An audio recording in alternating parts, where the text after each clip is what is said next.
Olá, bom dia Pedro, bom dia Márcia, sejam bem-vindos, sejam bem-vindos.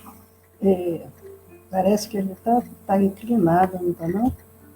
Bom dia, tudo bem? Oi, Eudócia, bom dia Eudócia. Pedro, Márcia, Já está todo Eudócia. mundo com cafezinho aí a postos, para a gente começar daqui a 2 minutinhos, aguardando os amigos chegando, para a gente fazer o nosso café com o Evangelho de hoje. É muito bom estar juntos aqui com vocês, participando desse momento. Ok. Ontem, hoje é quarta-feira. Ontem e antes de ontem nós começamos a falar sobre a Meimei, a nossa querida Irma de Castro, que depois se tornou Irma de Castro Rocha, e nós vamos dar continuidade, porque a história dela é uma história tão bonita e tem tanto aprendizado que vale a pena a gente continuar um pouco. O Pedro, que gosta muito das histórias antigas. É o Pedro, lembrando agora, bem lembrado dele, aliás. É o grande apreciador das histórias, né? Histórias antigas. Desde atrás, lá da época da Síria, da Babilônia, né? Vamos dar um mergulho também lá no século XVI, na Espanha da época, que era realmente considerada uma potência, sobretudo pela grandiosidade da sua esquadra, né? Bom Era dia, considerada Cirlei. Seja bem-vinda. a grande armada, né, da Espanha. Acenazinho aqui para cima. Bom dia, Cirlei. Podemos começar. Começar então a nossa gravação. Olá, bom dia para o nosso café com o Evangelho. Eu sou Leila Rocha de Oliveira. E Roberto Antônio de Oliveira. Nós fazemos parte do Centro de Estudos Espíritas Allan Kardec, aqui na cidade de Olambra, interior de São Paulo. Então, é uma alegria estar aqui com vocês nessa manhã, convidando os amigos dos dois planos da vida para vir compartilhar conosco dessa manhã tão gostosa, desse momento descontraído, desse bate-papo informal. Não é verdade, Roberto? Perfeito. Na verdade, nós somos também aqueles semeadores, né? Hoje nós semeamos, conforme tem até um livro muito apropriado, Semeadores em Tempos Novos. Hoje a grande lavoura é a rede mundial de computadores na internet. É verdade. E essas sementinhas que nós vamos jogando todas as manhãs é uma forma da gente esquecer um pouco as preocupações, né? Compartilhar assim juntinho com nossos queridos amigos. Um abraço também para a Sueli. Que bom, Sueli, que você está aqui tomando esse cafezinho conosco. Mas ontem, nós começamos segunda-feira a falar da Irma de Castro Rocha, que é a nossa querida Meimei. Casou com Arnaldo Rocha, que também tem muito que contar, porque os dois já vinham de longa data juntos. E nós terminamos ontem falando sobre essa amizade que iniciou no século VIII antes de Cristo. Então, 800 anos antes de Cristo, com mais de 2.000 anos, quase 3.000 anos que esses dois espíritos já se conhecem. E na época, o Arnaldo Rocha, que foi o marido da Irma, da Meimei, naquela época, há quase 3.000 anos atrás, ele era um general do Império Assírio-Babilônico. E o nome dele era um nome um pouco diferente, era Bebe Alib. Bebe Alib. E ele ficou conhecendo a Mabi, que era Meimei, num momento muito inusitado. Nós contamos isso aqui ontem. Ela, ao contrário da Meimei, porque o Arnaldo diz que a Meimei tinha uma beleza muito, muito grande, ela tinha aqueles cabelos negros, e a gente lembra o José de Alencar, quando fala no seu romance de Iracema, que a Iracema, aquela índia, os cabelos dela eram negros como as asas da graúna. E a Meimei tinha os cabelos negros, mas a Mabi, que era essa bela princesa, ela era clara, mas os cabelos loiros. E um dia ela está passeando na floresta, procurando um príncipe encantado, eu acho que ali no meio daquela floresta, só que de repente ela se depara com um leão. Nossa, ela fica apavorada. Imagina, um leão faminto e ela aquela princesa desprotegida. Só que do nada, entre aspas, porque o nada não existe, né? O acaso não existe, do nada aparece um cavaleiro. Só que não era aquele príncipe no cavalo branco, mas era aquele cavaleiro dos sonhos, né? Aquele cavaleiro. Só que ele era negro de cabelos crespos.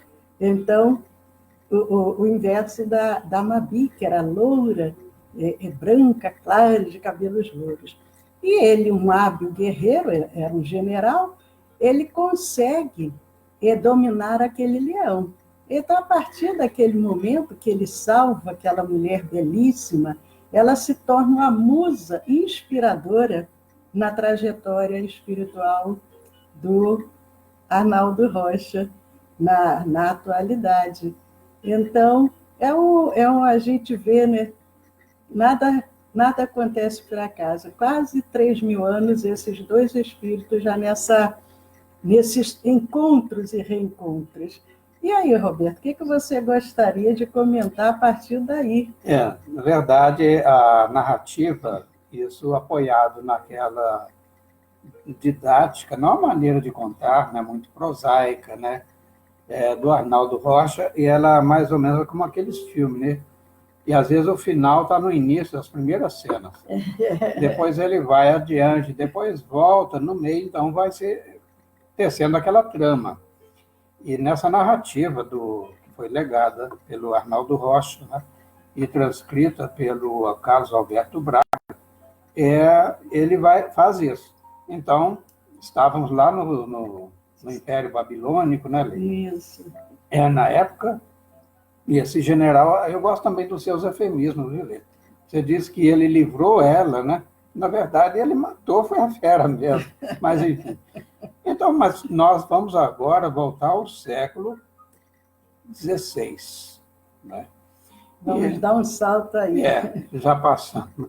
Começamos, né, na época do nascimento da Meimei, fomos lá no século VII. Né? E a Cirlei, não, mas Cirlei, o Facebook o pessoal está no Facebook. A Cirlei está dizendo que o Facebook não entrou. Ele entrou sim. Neste momento mesmo nós temos várias pessoas conectadas entrou, aqui. Cirlei, entrou sim. É que nós demoramos hoje um pouquinho a entrar. Aproveitar e mandar um abraço para Jucimara, olha, lá de Portugal. Que bom, Jucimara. Rita Maria, bom dia para vocês. Portugal é terra dos meus antepassados, né, dos Oliveiras. Mas, mais uma vez, para nós, bom dia, Jucimara. Então, no século XVI, a que nós nos referimos, o Arnaldo Rocha, que é aquele que foi o marido da Meimei, ele, na época, era um duque, né? O Duque de Alba. E na corte de Felipe II, ele figurava, então, como um de seus nobres, né? Ou seja, nós estamos falando de uma época do esplendor da Espanha, né? Que a Espanha era tão poderosa que tinha chamada Invencível Armada e dominava os mares. E foi um tempo também de muita glória, né, para a Espanha, né, sob a monarquia, né, de Felipe II. Então, o Fernando Álvares de Toledo, que era Duque de Alba, o nosso Arnaldo Rocha, e aí ele conhece a Maria Henriquez. Maria Henriquez é um Z final, né? E que vem a ser, na reencarnação última, é aquela que nos lembra, né, dessas reflexões, a Meimei. Então, a Meimei, ela tinha essa mediunidade muito aflorada. Então, às vezes, ela falava como se fosse no momento presente, mas eram reminiscências dessa época. Tanto é que, em vários momentos, ela falava, até aquela súplica, né, que ela faz a Jesus: ó, meu Jesus, corrija esse meu duque, não permita que ele seja aquele homem muito violento, muito mau, né, muito impetuoso, né? E aí ele desdenhava, porque ele, Arnaldo Rocha, vamos ter que entender isso, ele sempre foi materialista, né? Então ele falava assim: meu Deus, eu não sei se é o caso não, porque ela é louca, e casamento com uma mulher louca é um problema. Mas então era a natureza dele, e era essa meiguice, né, da nossa Meimei. E apesar de pouco tempo de casados, aí voltamos ao presente, e o casal foi muito feliz, porque ficaram, só para recordar, apenas 2 anos como casados, né? Interessante que eles nasceram no mesmo ano, 1922. E também 22 anos depois, ambos contando, então, 22 anos de idade, 1944, eles casam. E ela desencarnaria 2 anos depois, então ele seria alcançado por essa viuvez, o que deixaria ele muito abatido, não é, Leila? Ah, com certeza, porque ele a amava muito, e a morte dela foi uma morte também, assim, muito sofrida, muito dolorosa, inclusive no final, até cega ela havia ficado, então foi uma dor intensa para o marido. Mas, através de Chico Xavier, que também tem toda uma trama, porque todos esses espíritos são interligados. Doutor Bezerra de Menezes, Chico Xavier, todos eles já vinham de uma trajetória longa, unidos ali juntos. Então, através do Chico, o Arnaldo conseguiu consolar o coração, porque nós vamos comentar sobre isso, né?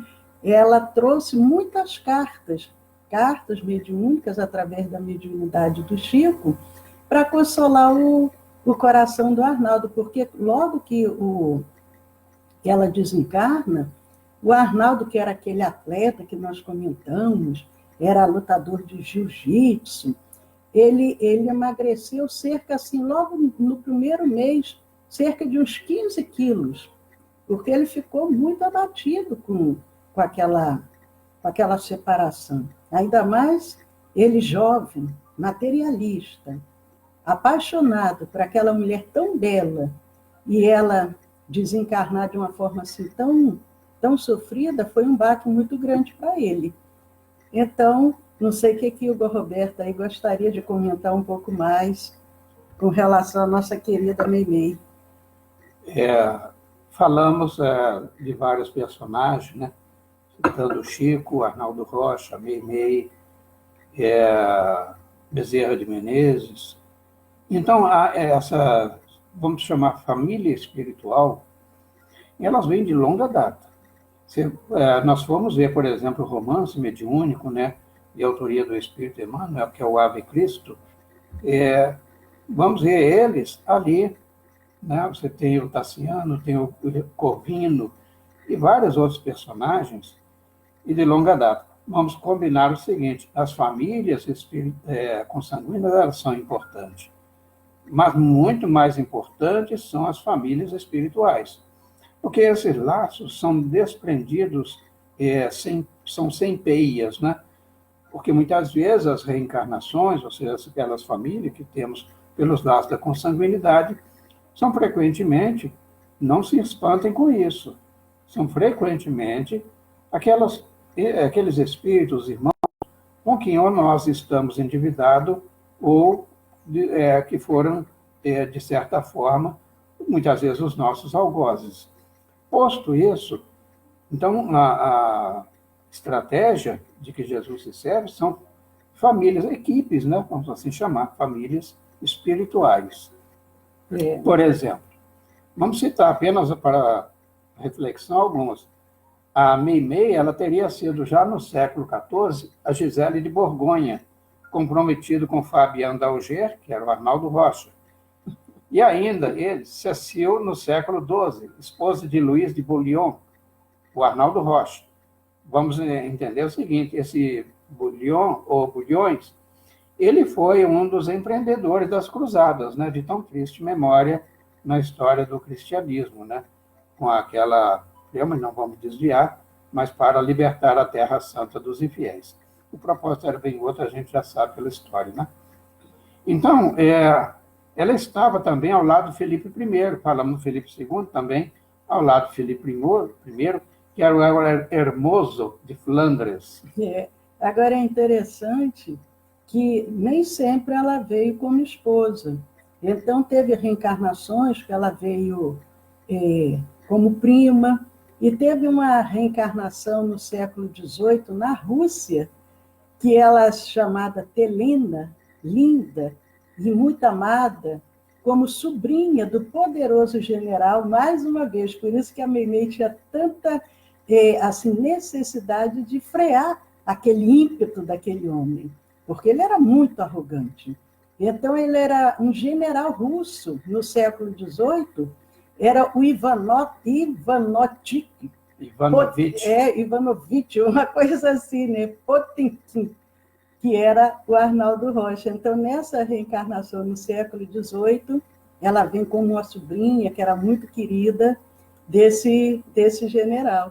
Mas, como nós falamos ontem, a Meimei, ela era médium, só que ela não sabia, né? Porque a mediunidade, como nós dissemos, não escolhe sexo, não escolhe religião, não escolhe idade. Então, ela tinha uma mediunidade tanto de vidência, quanto de clarividência, quanto de pré-cognição e como... Retrocognição. Retrocognição. Ela se lembrava do passado. Ela né? se lembrava do passado, retrocognição, pré-cognição, que lembrava do futuro. Ela era clarividente. Então, o Arnaldo, imagina, né? O Arnaldo materialista, ateu, ficava louco com aquilo, né? Mas, então, ela lembrava muitas cenas do passado. E era assim, comum ver a Meimei, ela estava ali lendo um livro. De repente, ela parava, ficava com o olhar perdido, e o Arnaldo diz que parecia que ela estava delirando. Algumas vezes, aí ela falava, Naldinho, eu vejo cenas onde nós nos encontramos, e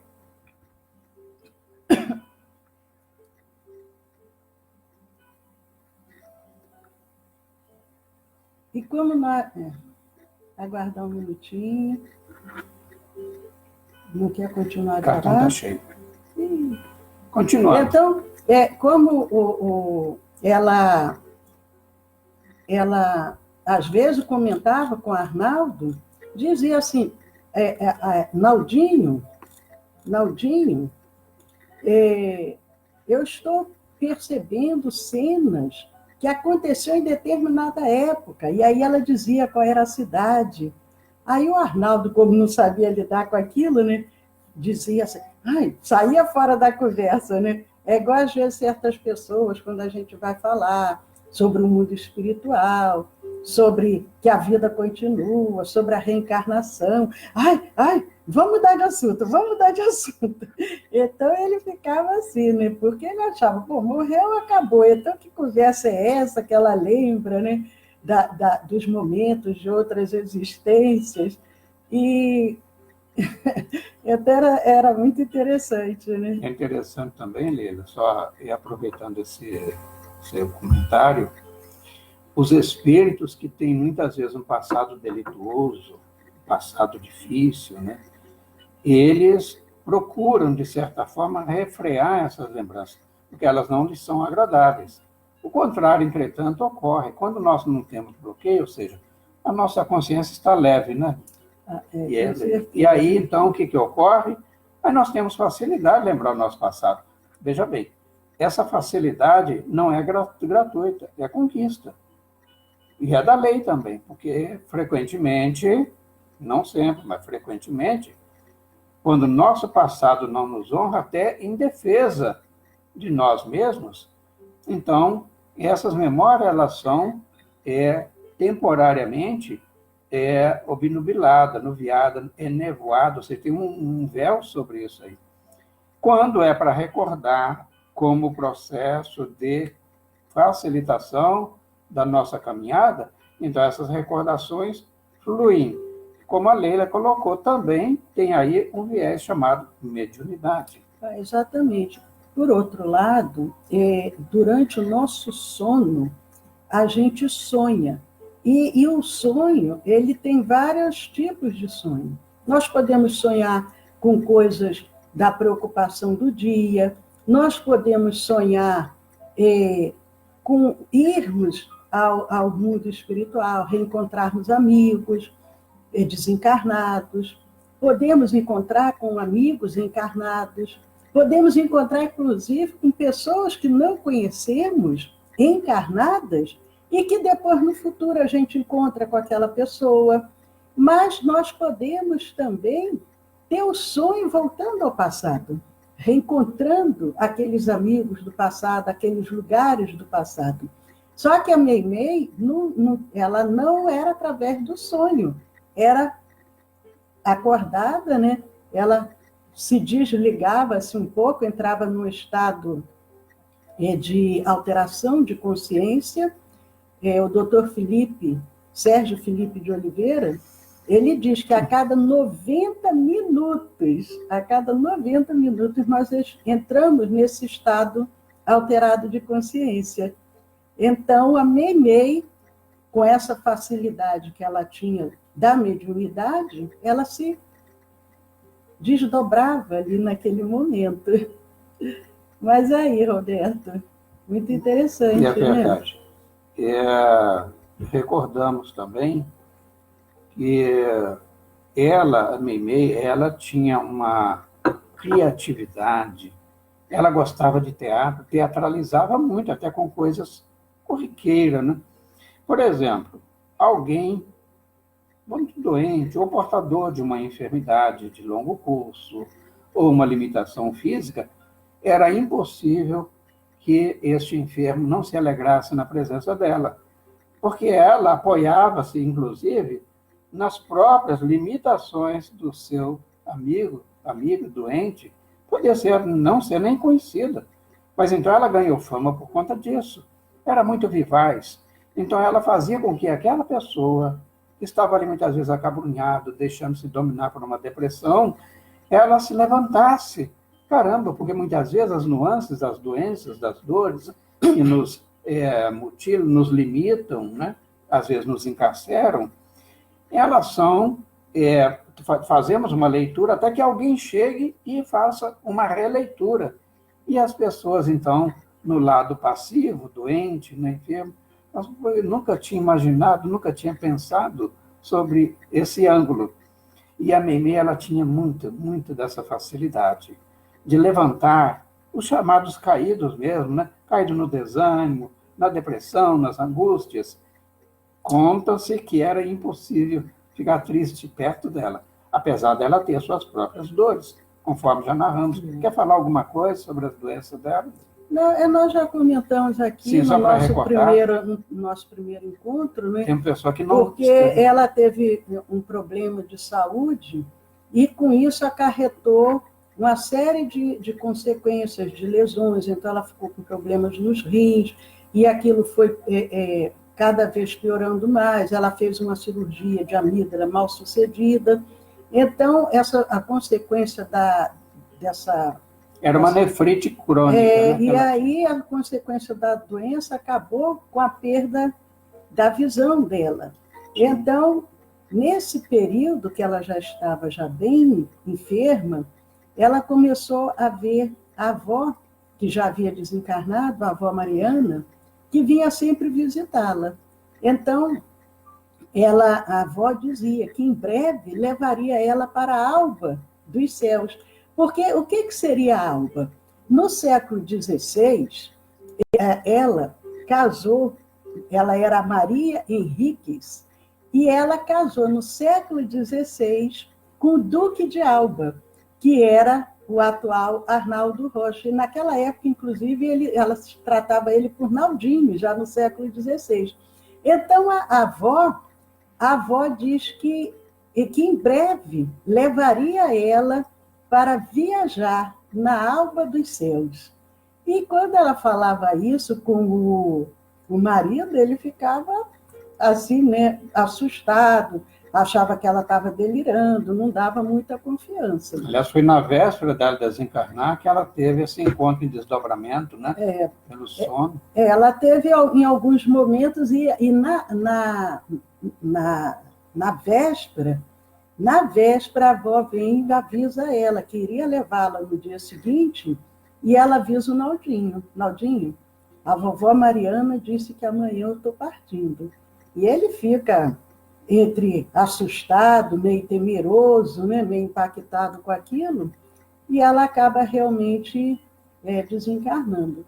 E o Naldinho, como nós falamos, ficou assim, né, arrasado, emagreceu muito. E logo depois do desencarne da Memei, o irmão do Naldinho, que nós falamos aqui ontem, né? Ou antes de ontem, o Arnaldo veio de uma família pequenininha. A Memei veio de uma família, eram 5 irmãos contando com ela. Mas o Arnaldo veio de uma família pequena, eram 33 irmãos contando com ele. Só que eram de 3, o pai casou 3 vezes, que as esposas faleceram, ele casou. Mas então, um dos irmãos do Arnaldo, que era muito respeitado, Major Geraldo, eles chamavam ele de Major, ele não era nada de Major, mas sabe aquela coisa que bota um apelido na pessoa mesmo? Uma pessoa muito correta, respeitada. Esse irmão dele, ao contrário do Arnaldo, era espírita. Então, logicamente que o Arnaldo não queria nem saber dessa conversa, achava que o irmão também devia sofrer das faculdades psíquicas. Mas, numa bela noite, caiu uma tempestade violenta, muito forte. E o Arnaldo corre para se abrigar na casa do irmão. Ele corre para se abrigar ali na casa do irmão, só que o que acontece ali naquele momento? O que estava acontecendo ali naquele momento na casa do irmão? Gostaria de contar, Roberto? Sim, e logo que ele entra, né, ele falou assim, poxa, eu acho que a tempestade caiu no dia, na hora errada, né? Porque como ele estava distante de casa, então ele tinha que se abrigar em algum lugar. Então, nada melhor do que na casa do humano. Aí ele entra. Só que quando ele entra, ele deu-se conta que aquilo era um dia de uma reunião mediúnica. E aí, naquela época, era ainda muito usual se fazer reuniões mediúnicas na própria casa. Às vezes porque ficava distante, né? Uns moravam mais próximos dos outros. Quase não existia, né? Muitos centros espíritas, né? Então, o movimento espírita estruturado como hoje não é coisa assim de antiga, não. Bom, e aí ele tem, então, uma reunião mediúnica. E o que ocorre nessa reunião? Quer falar sobre isso? Então, ali, uma daquelas médiuns, já era uma senhora, até italiana, e ela, segundo o Arnaldo diz que ela tinha a pele já bem enrugada, parecendo assim um maracujá. A gente não fala, parece um maracujá. Era aquela mulher, já uma senhora, já com a pele bem enrugada. Tinha poucos dias que a Memei havia desencarnado. E a Memei se comunica através dessa médium. Ela se comunica, e o Arnaldo disse que nunca mais ele viu esse tipo de fenômeno. É um fenômeno de transfiguração. Ela, além da médium, a voz ser a voz da Memei, a pele dela se torna lisa e ela remoça. E ela rosa, começa, né? Rosado, e ela começa a conversar com o Arnaldo, daquele mesmo jeito que eles conversavam na intimidade, com aquele carinho. Ela chamava ele de meu sozinho, né? O meu sozinho, porque antes de desencarnar, ela dizia para ele que ele não ia ficar sozinho, que você vai ser o meu sozinho, mas eu vou estar sempre perto de você. Não se preocupe, porque eu não vou te abandonar. Ela falava isso para ele. Então, ela fala, o meu sozinho. e faz aquele carinho novamente no Arnaldo. O Arnaldo consegue perceber ali a presença dela, até o perfume que ela usava. Então, foi assim, um momento que o Arnaldo se sentiu completamente abalado, né? Foi um momento assim, clímax. Mas a gente vai continuar amanhã, porque eu me empolguei tanto que até eu perdi a hora e já passamos do nosso tempo que a gente tem proposto para trazer as nossas histórias. Até porque você disse que é o tempo do chá, o café esfriar, já esfriou. Lembrando, hoje temos às 20 horas o nosso curso de Espiritismo, 20 horas, e amanhã a gente vai continuar essa belíssima história, voltando no tempo, porque aí a gente vai e volta, e amanhã, inclusive, aí a gente vai falar um pouquinho também, mostrando aqui o livro Semíramis, que é um romance... Camilo Rodrigues Chaves. É um romance histórico, onde esses personagens se encontram. Aí, para alguém que esteja nos ouvindo, né, particularmente ao Pedro Balalai, fica então um convite para ler esse romance muito bonito. Rico, né? E é uma pesquisa histórica séria, né, que o Dr. Camilo Rodrigues Chaves fez, e ele sob inspiração daqueles personagens que animaram essa época da história, da Síria, da Babilônia. Então, ele traz esse romance, Semíramis. Isso, tem mais alguém para a gente mandar um abraço? Rita Maria, a gente já falou. A Lusca, passou rápido, a Lusca. Marcinha, a Mônica, Mara, Jucimara, Mara Fernandes. Oi, gente, que coisa boa. Um beijo grande. Saúde e paz a todos vocês. Aqui o Luiz Panini. Então, hoje, 8 horas da noite, o nosso curso de Espiritismo. Ao final, o nosso passe magnético espiritual, a magnetização das águas. E amanhã, continuamos com essa belíssima história às 10 horas da manhã. Compartilhem, visitem os nossos canais no YouTube e no Telegram. Quem ainda não se inscreveu, se inscreva. Compartilhem conosco. Paz a todos. E agradecendo aí a Sueli, né, lá do Vovô Nestor. Então, muito em breve, esperamos nos rever, Sueli. Um nosso abraço. Isso. Então, já nos despedindo, bom dia a todos. Sigamos em paz. Saúde sempre.